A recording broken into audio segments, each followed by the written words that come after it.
have a family in our country, Malaysia, and his name is Wallace Imon Dinikuma.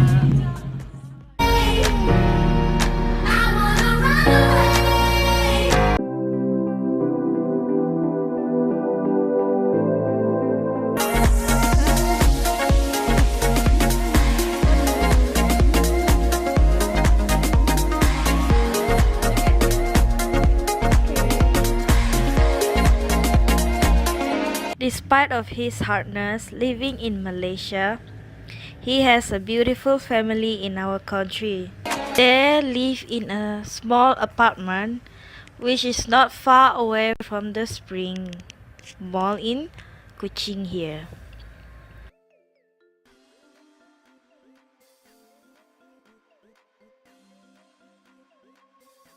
Recently, they were moved out.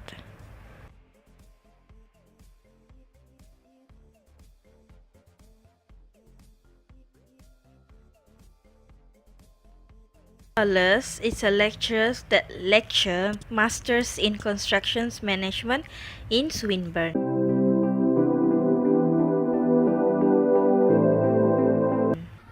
So many things like over here you don't visit people in their house, right? Yes. In Malaysia. No, You meet at the coffee shop. Yeah, they like to meet outside. Last time I got angry and canceled a meeting with my friend because yeah, I met a lot of people. Okay. Sir, do you have experience or any problem while staying in Malaysia?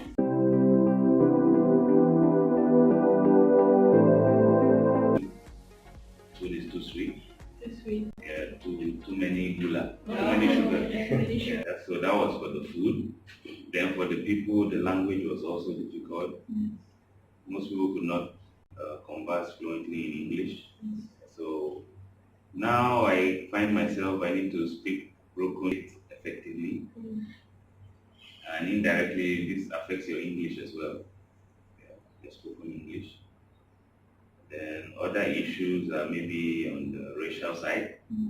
Some people are not really used to seeing, black from Africa, a black guy. Some people get scared if you walk past. If a car is parked, you walk past, they quickly pin down the door. Break that barrier. There's always a barrier. Once you break it, you guys become friendly and you talk. Yeah, like my neighbor, we had an Indian neighbor just upstairs. So at first, they were looking at us strangely, but later we got to talk. She was very friendly. We go to her house. She comes to our house, comes to eat. So yeah. So I think it's quite difficult to break that initial barrier and fear. Okay. So the next question is,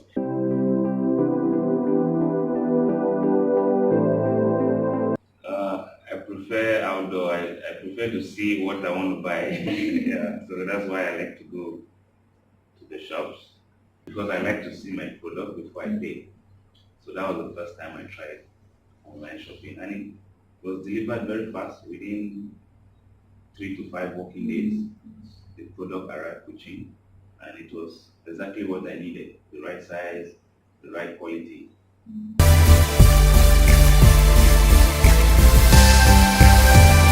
As we can see here, this is their culture, life, and country of Nigeria.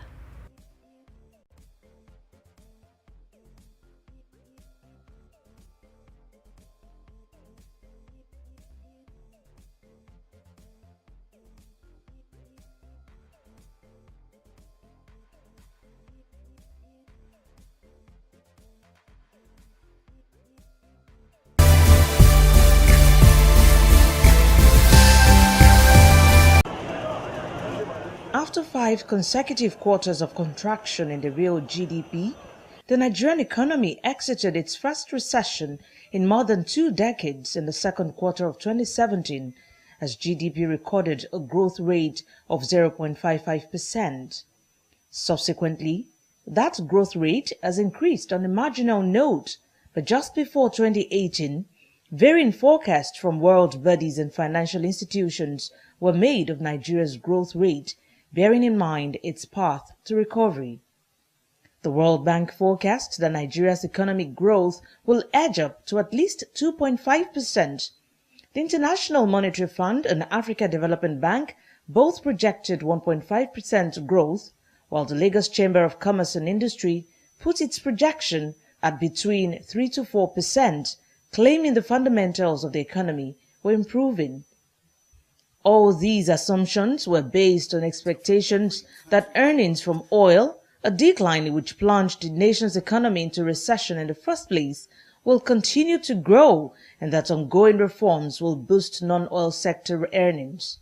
One good thing we saw in 2017 was that we exited recession, which was good. But just as expected, generally, you'd always believe that after exiting recession, you always have a lag period before you begin to feel the real impact of growth on the economy. And that's what we expect for 2018. The projections have clearly not been off mark, and the first validation of that is the National Bureau of Statistics 2017 fourth quarter report that shows growth rate of 1.92%, which economists say is significant. It has come down significantly. Has the economy really improved? And what does this growth rate mean to the ordinary Nigerian? It's been, I won't say difficult, but it's not like before. Unlike before, we like a week we use like 4 or 5 bags of flour. But right now, for us to finish 3 bags, it's been difficult. What is the reason for that? Sales, there are no sales. The sales has really dropped. Government is not doing anything. I'm not seeing anything they are doing. Nothing is increasing.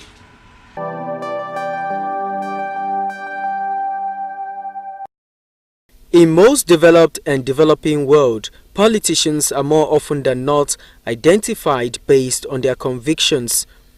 These convictions relate to a set of beliefs and ideas that one can apply in relation to policies and events. As a result, politicians are classified along right, center, or left of the political spectrum. In pursuit of their political ideologies, the like minds align with one political party or the other. This is the guiding principle behind such political parties like the US Democratic and Republican parties, the UK Conservatives and Labour parties, among others. It is this ideological stand of politicians that makes it easy for voters in a democracy to freely exercise their voting rights in the election of representatives who govern them. It is right, therefore, that those who give their support to the parties must find in concrete terms what the parties' ideologies are. To avoid beclouding the political landscape with uncertainty and volatility, experts want political parties to sow deep-rooted seeds of ideology based on strong institutions rather than on strong personalities.